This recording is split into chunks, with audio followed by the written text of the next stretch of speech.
हिमांशु सिंह।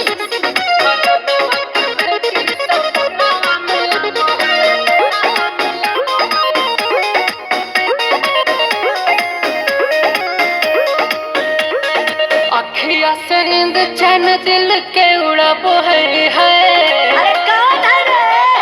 लाजो।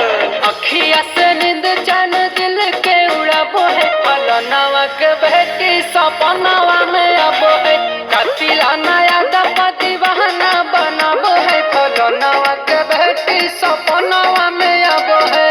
अखिया से नींद चैन दिल के उड़ाबो है, फलनावा के बेटी सपनावा में आबो है, फलनावा के बेटी सपनावा में आबो है।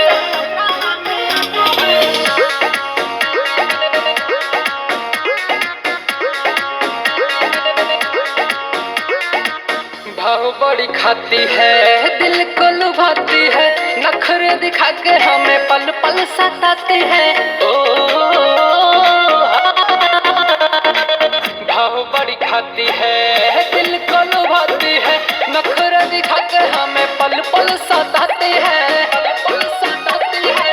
हंस मुस्का के करे जकुह का वो है हंसी मुस्का के करे जकुह का वो है, फलनावा के बेटी सपनावा में आबो है। अखिया से नींद चैन दिल के उड़ाबो है, फलनावा के बेटी सपनावा में आबो है, फलनावा के बेटी सपनावा में आबो है।